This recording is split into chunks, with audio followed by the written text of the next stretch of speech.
Hello everyone, कैसे हो भाई? सभी कोई बढ़िया हो? एक बार जल्दी से कमेंट करके बताओ, फिर हम लोग क्लास स्टार्ट करते हैं जल्दी। ठीक है? वॉइस वगैरह क्लियर है?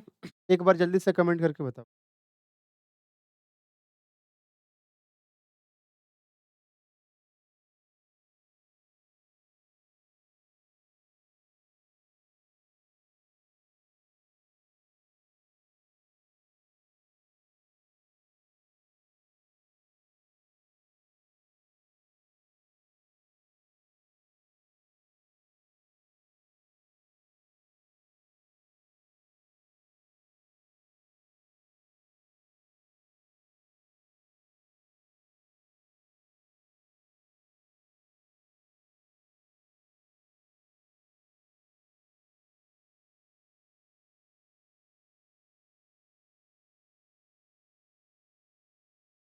जय हिंद भाई।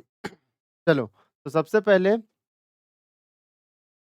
1 दिसंबर से हम लोग का बैच स्टार्ट हो रहा है, न्यू बैच। ठीक है? क्लियर है? तो जो भी बच्चे एनरोल नहीं किए होंगे वो एनरोल कर लेंगे जाके। जो केवल मैथ स्पेशल है, ठीक है, वो 299 का है। जब आप डिफेंस 93 एप्लीकेशन डाउनलोड करोगे तो देखोगे 99 जो केवल मैथ का है, ठीक है, बुलेट बैच। ठीक। और अगर आपको कॉम्बो लेना है, जैसे आपको हर एक सब्जेक्ट मिलेगा तो वो 99, ठीक है। जिसको एनरोल होना है भाई, हो जाएंगे, ज़्यादा टाइम आपके पास बचा नहीं है। अगर किन्हीं को अगर केवल मैथ स्पेशल पढ़ना है जिसमें मैथ हम पढ़ाएंगे, तो अगर मेरा वो पढ़ाया हुआ अगर आपको समझ में आता है, अच्छा लगता है, तो बैच परचेज कर सकते हो, वरना कोई ज़रूरी नहीं है। ठीक है? बाकी अगर आपको कॉम्बो लेना है तो 399 में आप परचेज कर सकते हो। लेकिन हाँ, इतना दावे के साथ बोल सकते कि अगर एक बार पढ़ोगे, ठीक है, तो 100% स्कोर करोगे, इतना तय है। ठीक, बाकी आपकी मर्ज़ी। स्टार्ट करते हैं भाई हम।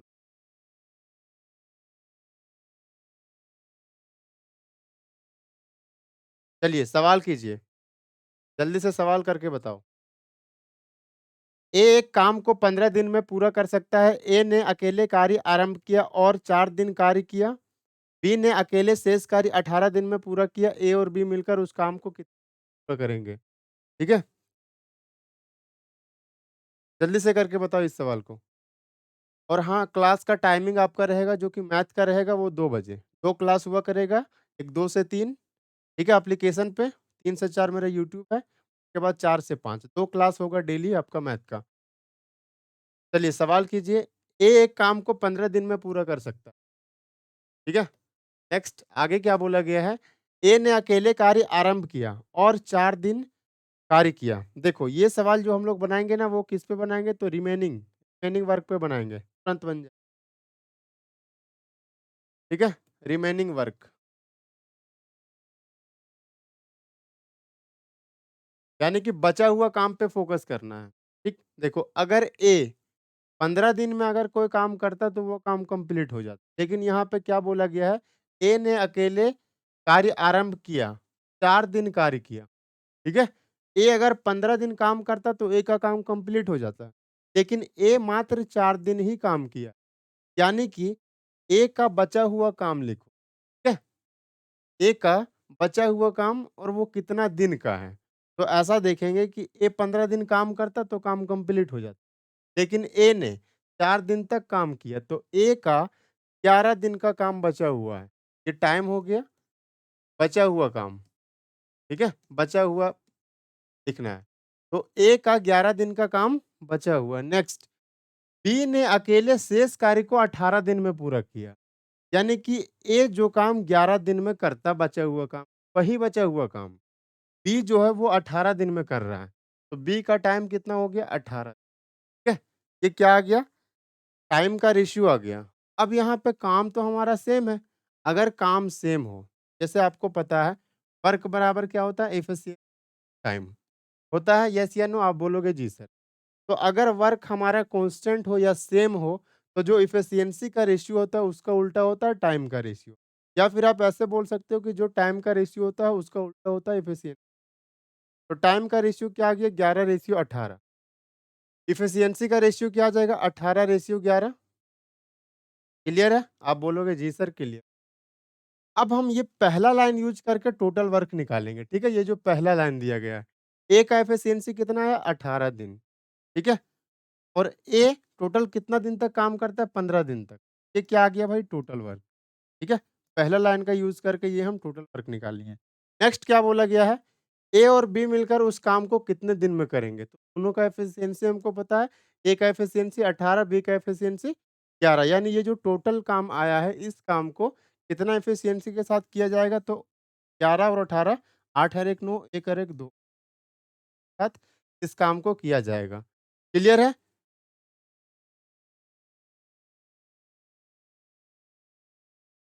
तो यहाँ पे हम लोग 18 गुना 15 कर लेते हैं, कितना आ जाएगा? 18 पचे 90 का 0 9 बच जाएगा। 18 एकम 18, 18 और 9 कितना हो जाएगा भाई? 27, 270 बटा 29। इसको जब भाग करके देखोगे, तब कितना आ जाएगा? देख लेते हैं भाग करके। अब यहाँ पे देखो यूनिट डिजिट पे 0 दिख रहा है, तो यहाँ से देखोगे यहाँ का यूनिट डिजिट उठाओगे और यहाँ पे का यूनिट डिजिट, दोनों को गुना करोगे। ठीक है? ऐसे करते हैं ना? हाँ, 7 प्लस 6 ऐसे ही तो गुना करते हैं हम लोग। अगर इसको गुना करके आपको पूछा जाए तो ऐसे गुना करते हैं और नीचे क्या आ जाएगा? बटा 29 आ जाएगा। यही आता है ना? तो बस हम ऊपर चेक कर लेंगे क्या बन रहा है? 0। तो 9 सत्ते 63, यानी कि 63 का लास्ट में कितना है? 3 और यहाँ पे 6, 9 लास्ट में है। ये ऑप्शन हमारा हट गया। ये ऑप्शन से सॉल्व करने का तरीका बता रहे हैं कि ऐसे करोगे। अगर भाग कोई बड़ा-सा नंबर आ जाए और अगर आपको भाग करना हो तो यूनिट डिजिट मैच करके देख लो। यहाँ पे 0 है, 0 बनना चाहिए। 9 एकम 9 और 1 10, ठीक है? 9 एकम 9 और 1 10, यानी यहाँ पे 0 बन रहा है। लेकिन यहाँ पे एक चीज़ और ध्यान देना है कि 29 का अगर हम 11 में गुना करेंगे तो 290 से ज़्यादा आ जाएगा। तो ये ऑप्शन तो ऐसे ही हट गया। ठीक है? अब यहाँ पे देखते हैं 9 आठी 72, 72 यानी कि 2, 2 और 7 9। तो एक ही ऑप्शन बच गया और यही हमारा करेक्ट उत्तर हो जाएगा। ठीक है? तो ऐसे बनाओगे सवाल। क्लियर?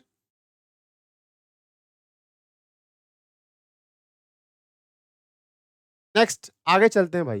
देखो, दूसरा सवाल। प्रथम 5 प्राकृत संख्याओं के घन के औसत और प्रथम 5 प्राकृत संख्याओं के वर्ग के औसत का मध्य का अंतर ज्ञात करो। बहुत ही आसान सवाल है, एक बार करके बताओ जल्दी से सभी को। It's our first attempt SSC ji. कोई बात नहीं है, अगर फर्स्ट अटेम्प्ट है, बहुत कोई ऐसे बच्चे फर्स्ट अटेम्प्ट में रैंक भी लेके आते हैं, ठीक है? तो वो कोई नया बात नहीं है। स्टार्ट करते हैं हम लोग। प्रथम 5 प्राकृत संख्याओं के घन। अब देखो, इसमें ना तो कोई लॉजिक लगेगा और ना ही कुछ लगेगा। यहाँ पे बस सीधा-सीधा सोचना है। प्राकृत संख्या का मतलब क्या होता है? नेचुरल नंबर, ठीक है? प्राकृत संख्या का मतलब क्या होता है भाई? Natural number. तो नेचुरल नंबर क्या होता है? गिनती 1 2 3। तो 1 कहाँ तक लेना है? 5 तक। 1, 2, 3, 4 और 5। प्रथम 5 प्राकृत संख्या ले लिए, उसके बाद इसका घन करना है, ठीक है? तो इसका घन यानी कि क्यूब, तो इसका क्यूब निकालते हैं। 1 का क्यूब 1, 2 का क्यूब 8, यहाँ पे क्यूब 1 का क्यूब 1, 2 का क्यूब 8, 3 का क्यूब 27, 4 का क्यूब 64 और 5 का क्यूब 25। क्यूब मतलब समझ में आता है ना? 3 बार गुना, ठीक? अब इसका हम लोग क्या करेंगे? एवरेज निकालेंगे, ठीक है? एवरेज। तो एवरेज बराबर क्या होता है? Total sum upon total number. Total sum upon यानी कि बटा टोटल नंबर, ठीक है? Total number. तो सबको जोड़ लो। तरीका बहुत सारा है बट यहाँ पे जोड़ना आसान है तो जोड़ के बना लें। देखो 8 और 1 9, 9 और 27 कितना हो जाएगा भाई? 36, 36 और 64 कितना हो जाएगा? 100 हो जाएगा ना? 100 और 25 कितना हो गया? 125, सॉरी 225। और नीचे टोटल नंबर कितना है? तो 1 2 4 5 बट्टे 5 भाग कर दो। 5 चौका कितना आ गया? 20। कितना बचेगा? 2, 5 पच्चे 25, 45 आ गया। ठीक है? प्रथम 5 प्राकृत संख्याओं का घन का औसत 45। नेक्स्ट, प्रथम 5 प्राकृत संख्याओं का वर्ग। अब यही जो दिया गया है 1 2 3 4 5, इसका क्या करेंगे? वर्ग हम लोग कर लेंगे। तो 1 का वर्ग निकालेंगे 1, 2 का वर्ग निकालेंगे 4, 3 का अगर यहाँ पे लिख लो स्क्वायर, वर्ग निकाल रहे हैं ना? 3 का स्क्वायर 9, 4 का स्क्वायर 16, 5 का स्क्वायर 25। फिर से सबको जोड़ देंगे। तो 1 और 4 5, 5 और 9 कितना हो गया भाई? 14, 14 और 16 30, 30 और 25 कितना हो गया भाई? 30 और 25 55, ठीक है? 55 को जब हम लोग 5 से भाग करेंगे तो कितना आ जाएगा? 11, क्लियर? 11 आ जाएगा। अब आगे बोला गया है औसत के मध्य अंतर, एवरेज हम लोग निकालनी है और इसके बीच का डिफरेंस पूछा गया है। घटा लेते हैं, 5 में से 1 जाएगा 4, 4 में से 1 जाएगा तो 3, 34, 34 आ जाएगा। क्लियर है?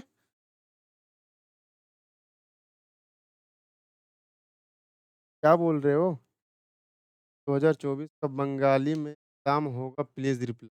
लैंग्वेज तो दिया गया है, हर एक लैंग्वेज में, मतलब कि ऐसा बोल सकते हो, साउथ वाला लैंग्वेज में भी दिया गया, बंगाली में भी होगा, मराठी में भी होगा, हिंदी में भी होगा, इंग्लिश में होगा, ठीक है? बहुत सारा सारा लैंग्वेज का देखा गया है एग्ज़ाम।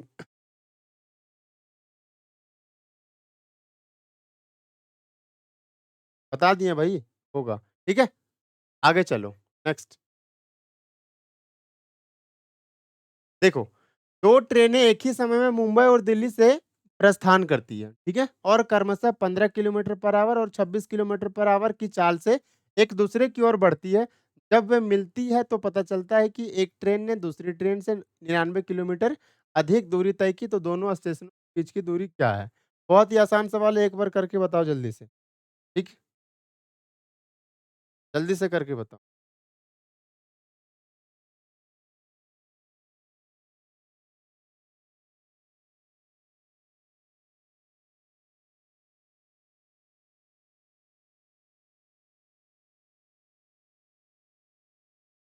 चलिए, फॉर्म भरने उधर सब है। क्या बोल रहे हो? सवाल करो, देखो, सबसे पहला चीज़, एक ही समय पर मुंबई से दिल्ली की ओर एक दूसरे की ओर निकलते हैं। मुंबई एक बंदा मुंबई से निकलता है, दूसरा बंदा दिल्ली से निकलता है, एक की ओर, ठीक है? एक इधर से तो दूसरा इधर से। सेम टाइम पे अगर निकल रहा है, तो जहाँ भी मिलेगा यानी कि वो सेम टाइम के लिए डिस्टेंस ट्रैवल करेगा? येस या नो? आप बोलोगे जी सर। तो यहाँ पे एग्ज़ामिनर जो है वो आपको लिख के नहीं देगा कि टाइम सेम है। लेकिन आपको समझना पड़ेगा कि इस सवाल में सेम टाइम है, ठीक है? यानी कि समय जो है वो क्या है हमारा? समान है। और जब सबको पता है डिस्टेंस बराबर क्या होता है? Speed into time. अगर हमारा टाइम कांस्टेंट हो, सेम हो, ठीक है? तब जो डिस्टेंस होगा वो डायरेक्टली प्रोपोर्शनल हो जाएगा स्पीड। यानी जो स्पीड का रेशियो होगा वही डिस्टेंस का रेशियो होगा। स्पीड बढ़ेगा, डिस्टेंस बढ़ेगा, स्पीड घटेगा, डिस्टेंस घटेगा, ठीक है? तो स्पीड का रेशियो कितना दिया है? 15 किलोमीटर पर आवर और 26 किलोमीटर पर आवर। लिख लेते हैं स्पीड का रेशियो। ये मान लो पहला ट्रेन फर्स्ट और ये दूसरा ट्रेन सेकंड ट्रेन का स्पीड 15 किलोमीटर पर आवर, दूसरा का स्पीड 56 किलोमीटर पर आवर, ठीक है? तो अगर टाइम कांस्टेंट है, ठीक? तो जो स्पीड है वही डिस्टेंस होगा, रेशियो, ठीक है? अगर स्पीड का रेशियो जो होगा वही डिस्टेंस का रेशियो होगा, यानी यही स्पीड है और यही हमारा डिस्टेंस। क्लियर है? आप बोलोगे जी सर। अब अगर डिस्टेंस ये है तो इसके बीच देखो 99 किलोमीटर अधिक दूरी तय किया, इस बात का मतलब क्या है? कि दोनों के बीच में जो डिस्टेंस का जो डिफरेंस है वो हमारा 99 किलोमीटर है। तो यहाँ पे डिस्टेंस का डिफरेंस कितना है? 11, और 11 का मतलब सवाल में 99 किलोमीटर दे रखा है। कितना गुना है? 9 गुना। या फिर आप ऐसे भी बोल सकते हो, 1 का मान कितना हो गया? 1 का मान तो 99/11, यानी कि, और आपको निकालना क्या है? आपको निकालना है दोनों स्टेशनों के बीच की दूरी, ठीक? तो दोनों स्टेशन के बीच की दूरी निकाल लेंगे तो यही है हमारा डिस्टेंस। और 26 दोनों को जोड़ लो, 15 और 26 कितना हो गया? 41, 41 का गुना करेंगे 9 में, कितना आ जाएगा? 9 एकम 9 और 9 चौक 36, यानी कि 369 किलोमीटर इस सवाल का हमारा करेक्ट उत्तर हो जाएगा। Option number 3 is right answer, ठीक है? क्लियर है? आगे चलो, नेक्स्ट। पी और क्यू के तीसरे समानुपाती तथा पी, क्यू और आर के चौथे समानुपाती का अनुपात 5:6 है, तो क्यू और आर। बहुत ही आसान सवाल है। ऐसा सवाल करवाए हैं बहुत बार। देखो, अगर आपसे थर्ड प्रपोज़िशन पूछा जाए, अगर आपसे थर्ड प्रपोज़िशन पूछा जाए, तब क्या करोगे? अगर थर्ड प्रपोज़िशन पूछा जाए तो क्या करोगे? तो सेकंड में जो नंबर दिया गया होगा, ठीक है? उसका सबसे पहले स्क्वायर कर दो। और डिवाइड किससे करना है? तो पहला नंबर। ये क्या आ गया हमारा? तो थर्ड प्रपोर्शन। ठीक है? नेक्स्ट, पी, क्यू और आर का चौथा समानुपात, यानी पी का, क्यू का और आर का फोर्थ प्रपोर्शन निकालना है। तो फोर्थ प्रपोर्शन निकालना है, तो सेकंड और थर्ड का आपस में कर देंगे गुना। ठीक है? सेकंड का थर्ड में आपस में कर देंगे गुना, और डिवाइड किससे करेंगे? तो पहला वाला से। ठीक है? फर्स्ट में क्या है? पी। अब आगे बोला गया है का अनुपात, यानी इसका और इसका दोनों का अनुपात, तो यहीं पे हम लोग रेशियो ले लेते हैं। अनुपात का मतलब सीधा-सीधा बट्टा मान लो। ठीक है? और इसका रेशियो कितना दिया गया है? 5:6 बराबर 5/6 कर देते हैं, कोई दिक्कत?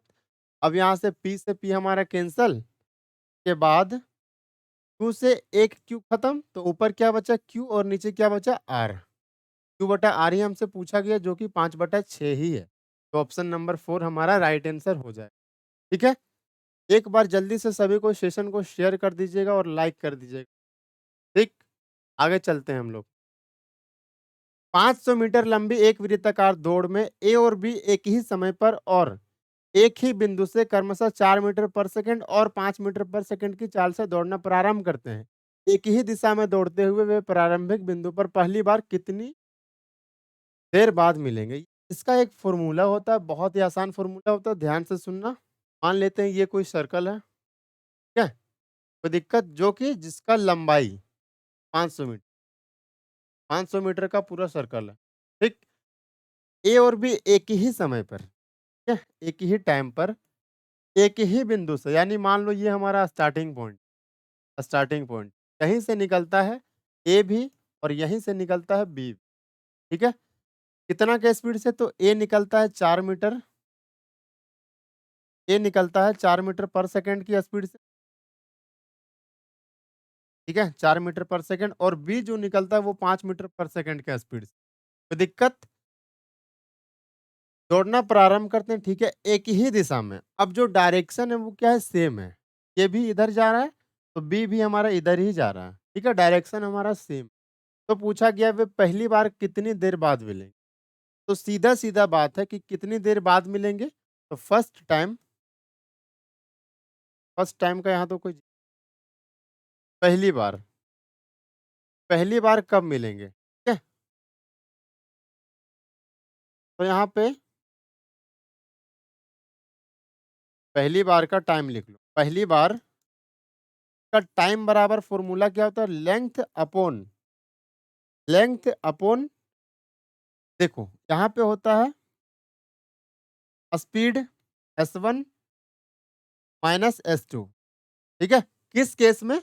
जब हमारा डायरेक्शन सेम हो, तो स्पीड का क्या लेंगे? डिफरेंस लेंगे, ठीक है? यहाँ पे डिफरेंस लिख, जब डायरेक्शन सेम हो तो स्पीड का डिफरेंस, अगर डायरेक्शन अपोजिट होगा तो स्पीड का सम। बस इतना सा याद रखना। यहाँ पे डायरेक्शन सेम सेम है, इसीलिए स्पीड का डिफरेंस। लेंथ लेंथ यानी कि सर्कल का लेंथ कितना है? 500 मीटर, ठीक है? स्पीड का क्या लेना है? डिफरेंस लेना है। डिफरेंस स्पीड का कितना? तो 4 और 5 डिफरेंस, यानी कि बड़े में से छोटा घटा देंगे, 5 में से 4 जाएगा 1 मीटर पर सेकंड, ठीक है? ये सेकंड हमारा कहाँ चला जाएगा? ऊपर चला जाएगा। मीटर से मीटर कैंसल, 1 से भाग भाग देंगे तो कितना आएगा? 500 सेकंड आ जाएगा, ठीक है? कोई दिक्कत? नेक्स्ट, आगे चलते हैं। अगला सवाल करो। ये करके बताओ। ए 5 रुपये में 2 आम की दर से कई आम और 5 रुपये में 3 आम की दर से समान संख्या में आम खरीदे। 20% का लाभ अर्जित करने के लिए उसे 1 दर्जन आम कितने रुपये में बेचना चाहिए? बहुत ही आसान सवाल। देखो, इस टाइप के सवाल को ऐसे करेंगे। यहाँ पे लिखेंगे प्राइस और यहाँ पे लिखेंगे, ठीक है? क्वांटिटी या फिर आर्टिकल लिख लो। प्राइस और आर्टिकल, प्राइस, आर्टिकल, ठीक? और नीचे लिखेंगे यहाँ पे सीपी और यहाँ पे हम लोग लिखेंगे एसपी। सबसे पहला काम ये है, ठीक है? अब देखो, रुपये के सामने रुपया लिखना, प्राइस मतलब रुपया, तो 5, ठीक है? कितना आर्टिकल खरीदता है? 2। नेक्स्ट, फिर से 5 रुपया में कितना आर्टिकल बेचता है? तो 3। 1 में खरीद रहा है इतना। नेक्स्ट, एक चीज़ और ध्यान देना भाई कि यहाँ पे क्या है, दूसरा भी जो है, दूसरी बार भी खरीदने का ही काम किया जा रहा है, तो यहाँ पे सीपी ही लिख लो। ठीक है? अगर यहाँ पे बेचा जाता, तब हम लोग क्या करते एसपी लिख लेते, लेकिन पहला बार भी खरीदा जा रहा है और दूसरा बार भी खरीदा जा रहा है, तो यहाँ पे ऐसा कर लो सीपी 1 और ठीक, सबसे पहली चीज़, अगर खरीदने का काम हो रहा है 2 तरीके से, तब हम लोग क्या करेंगे टोटल सबसे पहले कॉस्ट प्राइस निकाल लेंगे, उसके बाद सेलिंग प्राइस पे जाएँगे, क्लियर? तो यहाँ पे हम लोग सीपी 1 और सीपी 2 अभी तक तो खरीदने का ही काम हो रहा है, तो सबसे पहला काम आर्टिकल को सेम करना, आर्टिकल को हम लोग सेम बनाएँगे, आर्टिकल को सेम कैसे बनाओगे? तो देखो, यहाँ पे 2 है, यहाँ पे क्या है 3 है, ठीक? यही है ना? तो इसको हम लोग ऐसा नंबर बनाएँगे कि दोनों जगह पे सेम हो जाए, तो ऐसा करते हैं, हम लोग उल्टा गुना कर देते हैं, यहाँ पे 3 से गुना कर देते हैं और यहाँ पे हम लोग क्या करते हैं 2 से गुना कर अब देखो 3 दूना 6 और 2 तिया 6 बराबर हो गया। अब यहाँ पे ऐसा नहीं है कि केवल यहाँ पे गुना करना, ये रेशियो ही है ना, रेशियो ही एक तरह का मान लेते हैं।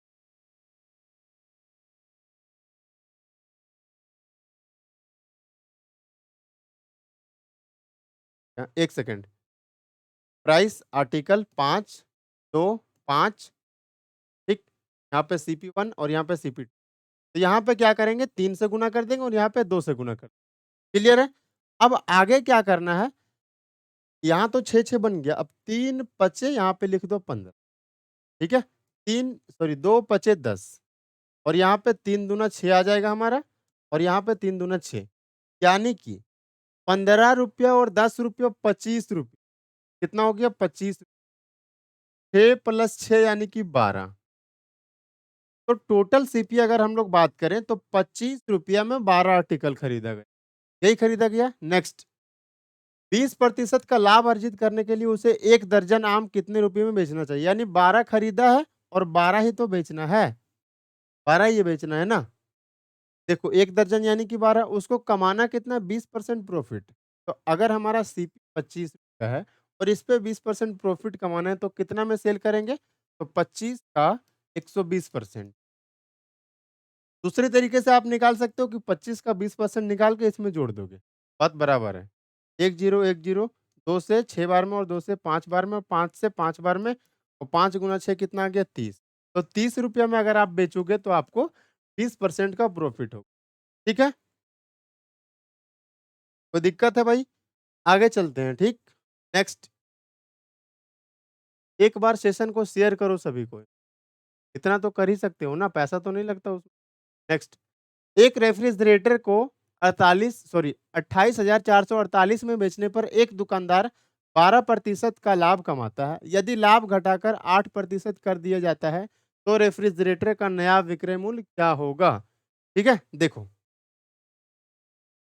बहुत ही आसान, इससे आसान कुछ है बताओ? कुछ तो हम लोग ऐसा समझते हैं 28,448 में बेचने पर क्या होता है? 12% का लाभ कमाता है। इस बात का मतलब क्या समझे आप? कि अगर 28,448 में बेचा जा रहा है, 12% का प्रॉफिट इस बात का मतलब ये जो हमारा मान है, कितना का मान है?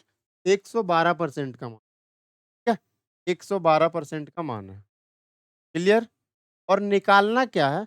तो यदि लाभ घटाकर 8% कर दिया जाता है, ठीक है? मतलब क्या हुआ? कि पहले लाभ था 12% अब लाभ घटाकर 8% कर दिया जा रहा है, यानी अब जो लाभ हो रहा है वो कितना हो रहा है? 8%, ठीक है? तो हम लोग को क्या निकालना है? नया विक्रय मूल्य यानी कितना में सेल किया जाएगा, तो 8% अगर प्रॉफिट है, तब हम लोग क्या करेंगे 108% में। तो ज़रूरी नहीं है कि यहाँ पे आप पहले सीपी निकाल लो, उसके बाद फिर 8% निकाल कर जोड़ोगे, नहीं। डायरेक्ट आप एसपी ही निकाल लो कि 108% हमको निकालना है, तो 108% से हम लोग क्या करेंगे गुणा। कोई दिक्कत? आप बोलोगे सर कोई दिक्कत नहीं। अब यहाँ से हम लोग क्या करेंगे, परसेंटेज से परसेंटेज कैंसल, ठीक है? 4 से काट लो, 4 से कितना बार में चला जाएगा? 4 से 4 दूना 8, 4 अठी 32 और 4 से ये कितना बार में जाएगा 27 बार में, ठीक है? 7 से ये जाएगा 7 एकम सॉरी 7 चौक 28, 7 छक 42, 7 चौक 28, ठीक है? कितना बार में जा रहा है? ये गलत काटे अभी इसको सुधारते हैं। 7 चौक 28, 4 0 ठीक है? 7 छक 42, 2 8 चलो अब सही है। फिर से 4 से काट लेते हैं, 4 दे हैं 40, ठीक है? और 4 से 16 बार में।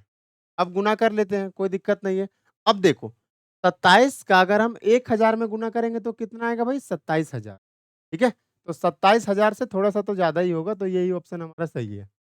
हम डायरेक्ट 1016 में गुना नहीं किए हैं, हम यहाँ पे 27 का 1000 में गुना किए तो कितना है? 27,000। 27,000 से थोड़ा ज़्यादा एक ही ऑप्शन दिख रहा है ना, ये सब तो 27,000 से कम ही है, ये ऑप्शन सब ऐसे ही हट जाएगा। आगे चलते हैं, ये सवाल करो। यदि 17% ऑफ 630 बराबर 35% ऑफ x है, तो यहाँ पे x का मान पूछना चाहिए था आपसे। x का मान क्या होगा? ठीक, देखो अब यहीं से सॉल्व करते हैं। परसेंट से परसेंट हमारा कैंसल, ठीक है? ऑफ का मतलब गुना, यहाँ भी गुना, कोई फ़र्क नहीं पड़ता गुना। 7 से 5 बार में और 7 से 9 बार में, 1 0 5 से कितना बार में? 18 बार में। 18 गुना 17 कितना हो जाता है? 17 का स्क्वायर अगर निकालेंगे, 17 गुना अगर हम ऐसे देखो 17 का हम 17 प्लस 1 में गुना, ठीक है? 17 का स्क्वायर 289 और 17 एकम 17। जोड़ लेते हैं, 9 7 16 का 6, 8 1 9 और 1 10 का 0, बाकी हाथ में 1 और 1 3, 306। क्लियर है? नेक्स्ट, एक मूलधन पर 3 वर्ष में चक्रवृद्धि ब्याज मूलधन का 33.1% है। यदि ब्याज वार्षिक रूप से चक्रवृद्धि होता है तो वार्षिक ब्याज दर ज्ञात करें। ये तो सबको पता होना चाहिए भाई। 33.1% ब्याज 3 साल में कब होता है? जब रेट हमारा 10% हो। ठीक है? ऐसे निकालते हो ना? 10 से 11 1 साल में। 10% का मतलब क्या होता है? प्रिंसिपल अगर 10 है तो उस पे 1 का ब्याज, ठीक, 11, ठीक है? 3 साल का बोल रहा है तो 3 का क्यूब सॉरी इसका क्यूब निकाल देंगे तो 1000 और 11 का क्यूब 1331। कितना का ब्याज मिल रहा है? 331 का कितना पे? 1000 पे, तो 100 पे कितना? ठीक है? 2 जीरो से 2 जीरो खत्म, 33.1%। तो यहाँ से हम ऑप्शन से बस हमको देख लिए और ऐसे भी ये तो पता होना चाहिए हमको। बाकी ऑप्शन से हम देख लें कि अगर हमारा रेट 10% हो, तब चक्रवृद्धि ब्याज 3 साल का 33.1%। आगे चलते हैं, करके बताओ। जल्दी करके बताओ। ऐसे शंकु का आयतन ज्ञात कीजिए जिसकी त्रिज्या 7 इंच और ऊंचाई 27 इंच है। ठीक है? पता है formula? 1/3 pi r square h, यही होता है ना? शंकु का आयतन का formula 1/3 pi r square h. 1/3 pi का पाई, पाई मतलब 22/7 ना। आर त्रिज्या कितना दिया है? 7 इंच। स्क्वायर करेंगे यानी कि 7 गुना 7। हाइट कितना दिया है? 27 इंच। 7 से हमारा 7 खत्म, 3 से 9 बार में चला जाएगा। 9 सत्ती कितना हो जाएगा? 63, यानी 22 गुना 63। ठीक है? गुना कर लो। 22 तिया कितना होता है? 22 तिया 66 का 6। बाकी हाथ में कितना बच जाएगा? 6। 22 छक कितना होता है? 132। 132 और 6 138। 1386। यही हमारा करेक्ट उत्तर हो जाएगा। ये तो कुछ है ही नहीं भाई, इसमें फ़ॉर्मूला अगर याद है तो सवाल आराम से हो जाएगा, कोई दिक्कत की बात नहीं है। आगे चलते हैं।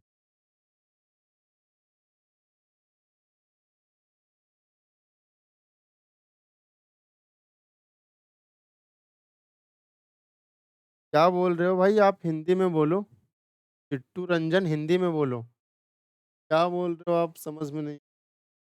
आगे चलते हैं। 50 और 80 के बीच कितनी अभाज्य संख्याएँ होती हैं? ठीक है? ये तो और भी आसान है। अब इसमें कोई लॉजिक वगैरह काम नहीं करेगा, ठीक है? कोई लॉजिक वगैरह काम नहीं करेगा, आराम से बस सोचना है कि 50 से और 80 के बीच में कितनी अभाज्य संख्या है। अभाज्य संख्या क्या होता है? जो नंबर 1 से कटे और केवल खुद से कटे, ठीक है? तो 50 के बाद हम देखते हैं 53। 53 हमारा एक अभाज्य संख्या है, ठीक? उसके बाद 53 के बाद 54 तो कटता ही है, 55 भी कटता है, 56 भी कटता है, 57, 58, 59, 59 नहीं कटता, 61 नहीं कटता, ठीक है? 67 नहीं कटता, 71 नहीं कटता, 73 नहीं कटता, उसके बाद 79 नहीं कटता। कितना नंबर हो गया? 1, 2, 3, 4, 5, 6, 7। 7 करेक्ट उत्तर हमारा हो जाएगा। क्लियर है? तो इसमें नो लॉजिक, कुछ काम नहीं करता लॉजिक। डायरेक्ट निकालना है अलग-अलग और देख लेना है गिन के लास्ट में कितना। आगे चलते हैं। एक बाइक सवार, इसमें थोड़ा हमको डेटा कन्फ्यूज़ लग रहा है, ठीक है? इसका 1 मिनट हम बता देते हैं, अगर हमारा डिस्टेंस कांस्टेंट हो, ठीक है? If distance is constant if distance is constant then average speed equal to S1 S2 बटा S1 प्लस S2, ठीक है? ये होता है हमारा एवरेज स्पीड का फ़ॉर्मूला अगर डिस्टेंस कांस्टेंट है। इसमें डेटा हमको थोड़ा गड़बड़ लग रहा है। बाकी एक बार आप चेक करके देख सकते हैं। अगले सवाल पे हम चलते हैं। ये सवाल करके बताओ। एक बेलनाकार टैंक की क्षमता, क्षमता यानी कि क्या होता है? कैपेसिटी। कैपेसिटी बोलने का मतलब है आयतन, ठीक है? 6160 मीटर क्यूब है। इसके आधार का व्यास 28 मीटर है। इस टैंक की गहराई ज्ञात कीजिए। गहराई बोलने का मतलब है हाइट, ठीक? तो सबसे पहले हमको फ़ॉर्मूला पता होना चाहिए कि बेलनाकार टैंक की, या फिर ऐसे भी बोल सकते हो बेलन का आयतन। सीधा-सीधा अगर हम बात करें, कितना होता है? पाई आर स्क्वायर एच, यही होता है ना? बराबर कितना दिया गया है आयतन? 6160। यहाँ से फ़ॉर्मूला लगाते हैं, पाई का मतलब 22/7, ठीक है? फ़ॉर्मूला सही है भाई या गलत है? पर चेक करके देख लेना, बाकी हम बना रहे हैं। 22/7 आर स्क्वायर, आर यानी कि कितना हो जाता है? देखो व्यास दिया गया हमारा 28 मीटर, तो त्रिज्या कितना हो जाएगा? आधा, 14 गुना 14, ठीक है? हाइट बराबर 6160, ठीक? 7 से 7 दूना 14, ठीक है? 14 से अगर हम इसको काटते हैं, कितना बार में चला जाएगा? 14 ऐसे काट लो, 14 चौक 56, 5 बचेगा, 14 चौक 56, 1 0, ठीक है? 22 दूना 44, 44 ये कितना बार में चला जाएगा? 10 बार में, ठीक है? क्लियर है? लेकिन फ़ॉर्मूला में कुछ तो गड़बड़ दिख रहा है, यहाँ पे लगता है हमको 2 होगा, 2 पाई आर स्क्वायर है। एक बार चेक करके बताओ सभी को, फ़ॉर्मूला सही है या गलत है? चेक करके बताओ, जल्दी से।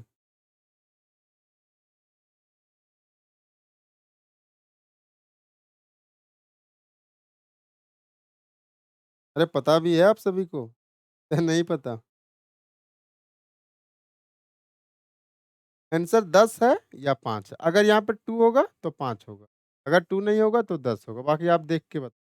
अगर नहीं बताओगे तो हम भी नहीं बताएँगे, ठीक?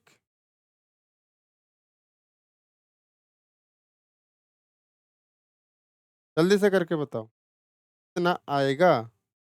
सही है या गलत है?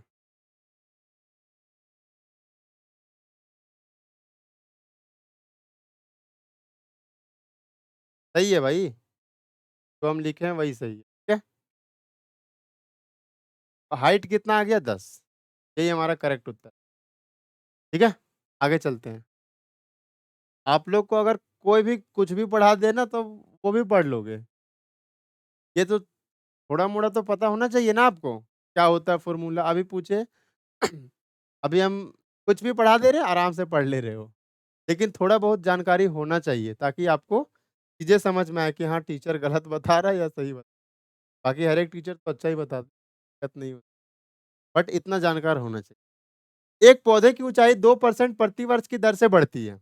यदि इसकी वर्तमान ऊँचाई 1.2 मीटर है तो 3 वर्ष बाद पौधे की ऊँचाई क्या होगी? देखो, कैसे निकालोगे? बताओ, बहुत सारा तरीका सक्सेसिव यहाँ पे हम ऐसे लगाएँगे, सीरीज़ मेथड लगाएँगे, ठीक है? देखो, वर्तमान ऊँचाई कितना है? 1.2 मीटर, ठीक? आगे बोला गया है 2% प्रति वर्ष की दर से क्या होता है? बढ़ जाता है। तो 100 से कितना हो जाएगा? 102, ठीक है? अब कितना साल के बाद का निकालना है? तो 3 वर्ष बाद। तो 102/100 3 बार गुना कर देंगे, ठीक है? अब यहाँ पे हमको ये बताओ कि 102 गुना 102 गुना 102 कितना होता है? बताओ करके जल्दी से, बताओ। कॉपी पेन लेके बैठे हो ना?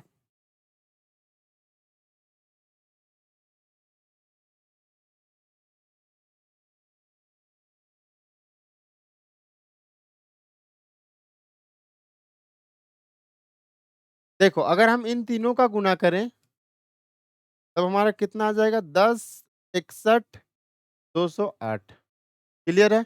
और नीचे कितना आ जाएगा 2 और 2 4 और 2 6 जीरो और यहाँ से पॉइंट हटेगा तो एक और जीरो आ जाएगा 7 जीरो। फिर इन सब का आपस में हम लोग गुना कर देते हैं। तो कितना आ जाएगा 12, 73, 44, 96 दशमलव 7 अंक के बाद या दशमलव 7 अंक के बाद नहीं, ऐसे बोलेंगे कि दशमलव के बाद 7 अंक।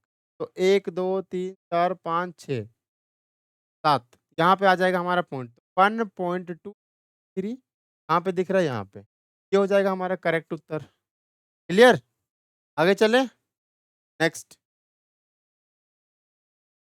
5 और 11 का तृतीय समानुपाती, तृतीय अनुपाती, ठीक है? तृतीय कोई बनाते हैं। तो थर्ड प्रपोर्शन आपको निकालना, तब थर्ड प्रपोर्शन निकालने के लिए क्या बताए थे? एक सवाल ऐसा और करवा चुके हैं कि सेकंड नंबर का स्क्वायर यानी 11 का स्क्वायर कितना होता है? 121 डिवाइड करेंगे 5 से, ठीक है? तो हम ऐसा करते हैं कि नीचे भी 2 से और ऊपर भी 2 से गुना कर लो। 121 दूना 242 और नीचे कितना बचेगा?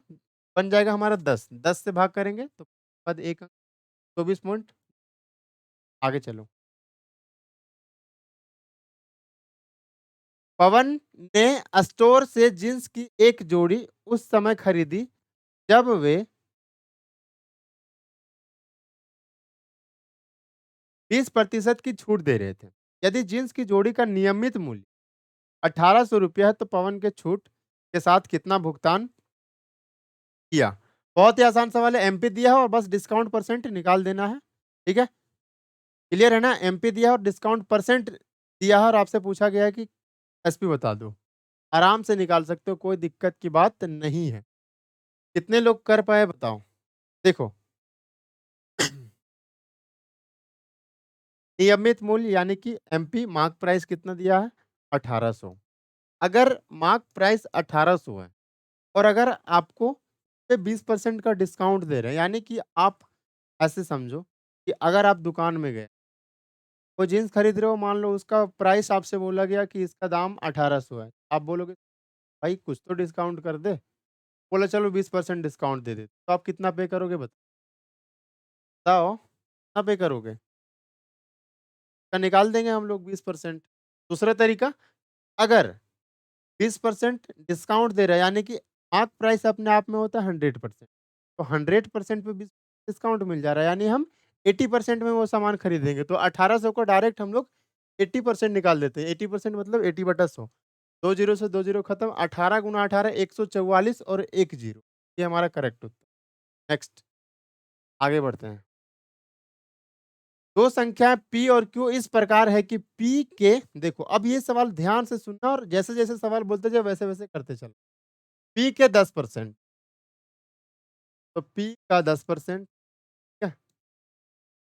Q के 5% का योग, Q के 5% का योग, P के 15%, P के 15% और Q के 25%, के 25%, ठीक है?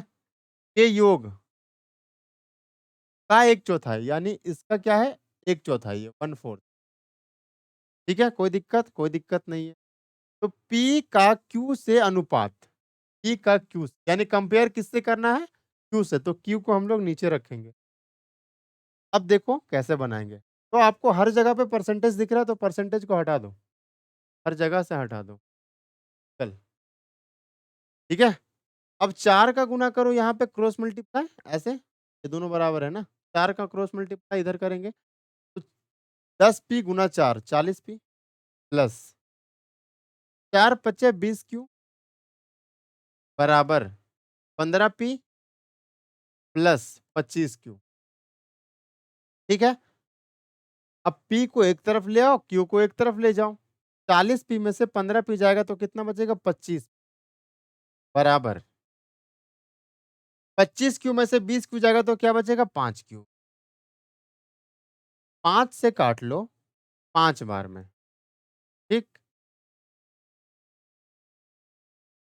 पी का क्यू से अनुपात, इसमें कोई दिक्कत नहीं है। पी नीचे ले आएँगे क्यू बराबर ऊपर 1 और ये 5 हमारा नीचे चला जाएगा। पी बटा क्यू कितना है? 1/5। ये ऑप्शन हमारा करेक्ट हो जाएगा। यहाँ पे 5 रेशियो 1 भी दिया गया है, लेकिन पी का क्यू से जिससे कंपेयर कर रहे हैं उसको नीचे रखेंगे। कंपेयर क्यू से कर रहे हैं इसको नीचे, ठीक है? आगे बढ़ते हैं।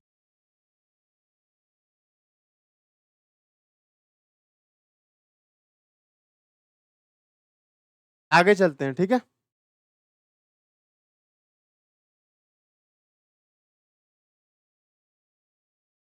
नेक्स्ट। अब एक भाई बोल रहे हैं यहाँ पे कि आपका कैलकुलेशन तरीका बहुत बेकार है, तो आपको यहाँ कोई ज़बरदस्ती पढ़ने थोड़ी ना बुलाया है, चल जाओ, ठीक है? हम वैसा टीचर नहीं है, आजा बेटा पढ़ ले बेटा वैसा करने वाले नहीं है, समझ गए? जेड का वर्ग ज्ञात करें। 4 अंकों की सबसे छोटी संख्या जो 24 और 36 से पूर्णतः विभाज्य है, वो 40 से विभाजित किए जाने पर प्राप्त किया गया शेषफल जेड है, ठीक है? एग्ज़ाम में कितना कैलकुलेशन हम करते हैं इससे आपको कोई फ़र्क नहीं पड़ेगा। वहाँ पे आप कितना करोगे ये डिपेंड करता है। समझ में आया? तो आप अपना कैलकुलेशन स्पीड बताओ। हम यहाँ पे अगर 1 घंटा में 1 क्वेश्चन भी करवा के जाएँगे ना, तो उसमें मेरा कुछ नहीं हो रहा है। आप अपना कैलकुलेशन पे काम करो भाई। आपको एग्ज़ाम देना, हमको थोड़ी ना देना, हमको बस कंटेंट बताना है कि हाँ भाई ऐसे करो। ठीक?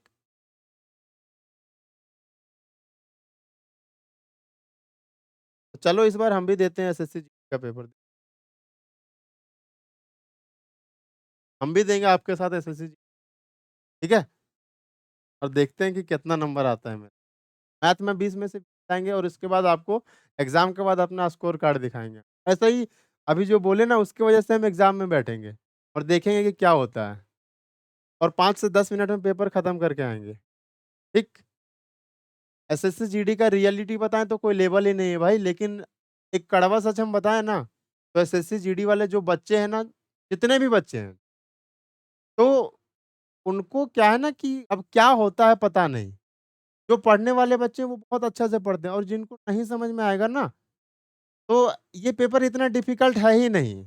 लेकिन किसी को मैथ इतना वीक होता है कि उसको जोड़ और घटाव अगर ऐसे कर दें ना कि 5 बराबर 5 और अगर इसको काट देंगे तो बोले इसे काट दिए। यहाँ तक का प्रॉब्लम होता है। इतना कमज़ोर होते हैं एसएससी जीडी वाले बच्चे। अब यहाँ पे कैलकुलेशन में हम जहाँ पे उड़ा देंगे, वहाँ पे बोलेगा, "सर ये क्या हो गया? कुछ पता ही नहीं चला।" अब जहाँ पे हम आराम से बता रहे हैं कि ऐसे-ऐसे गुणा करके लिखो, अब वहाँ पे बोल सर आपका कैलकुलेशन चलो कोई नहीं, आपका एग्ज़ाम है ना, हमको बस तैयारी करवाना है, आपको बेहतर नंबर दिलवाना है, बाकी एग्ज़ाम में तो आप ही बैठोगे भाई। जेड का वर्ग ज्ञात करें। 4 अंकों की सबसे छोटी संख्या। अब आपको पूछेंगे 4 अंकों की सबसे छोटी संख्या। अब आप बता ही नहीं पाओगे, बताओ कितना होता है? पता है?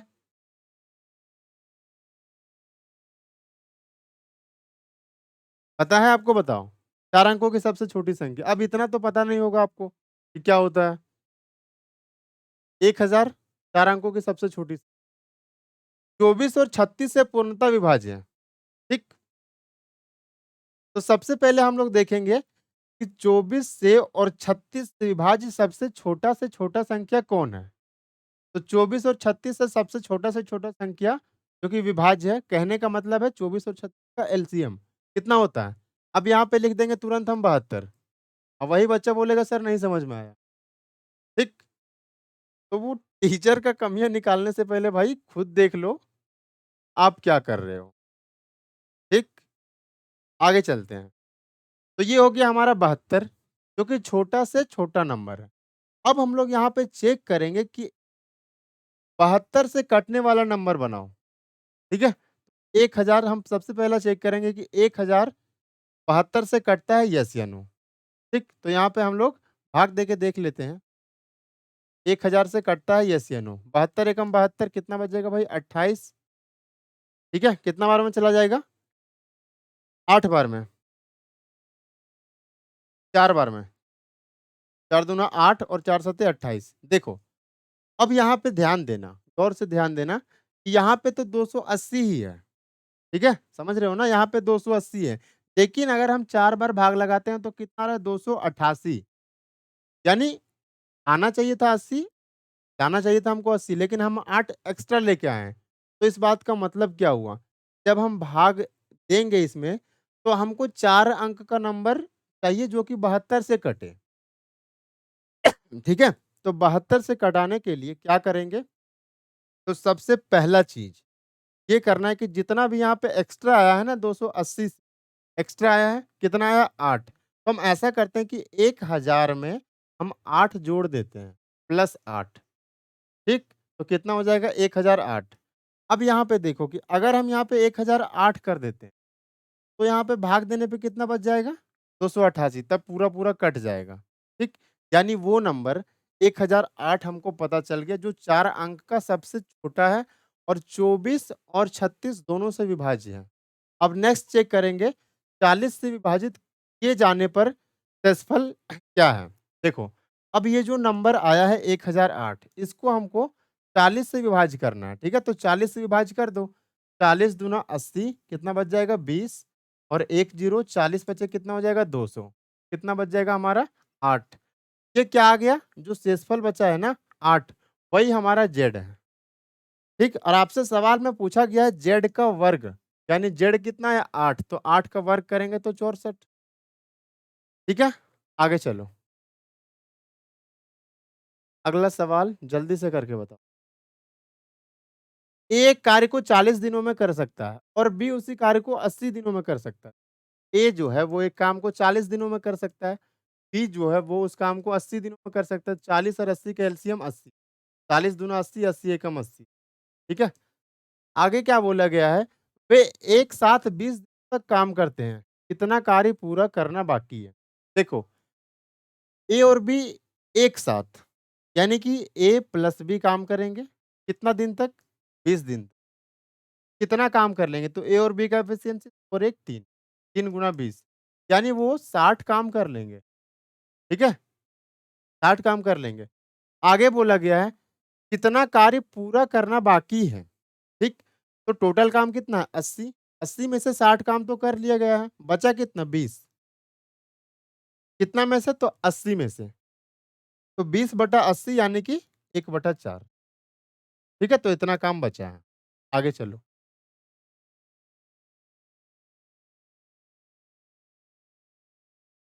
एक टेबल का अंकित मूल्य ₹1880 है। यदि इसे 15% की छूट पर बेचा जाता है, तो टेबल का विक्रय मूल्य क्या होगा? देखो, कितना आसान सवाल, इससे आसान कुछ है बताओ? 1880 का एक टेबल है, ठीक है? ये क्या वो 15% का डिस्काउंट में बेचा गया, तो टेबल का विक्रय मूल्य पूछा गया है।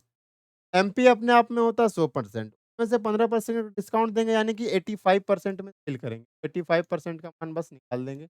1 जीरो से 1 जीरो चला गया, 5 से 17 बार में, 5 से 2 बार में, 2 से कितना बार में चला जाएगा भाई? 2 नवा 18, 2 चौका 8, 17 चौका 68 का 8, 4 बच जाएगा 6 बच जाएगा, 17 नवा 153, 153 और 6 कितना हो जाएगा? 159, 1598 करेक्ट उत्तर। ठीक है? खत्म हो गया हमारा सवाल। ठीक, मिलते हैं कल। Okay, bye.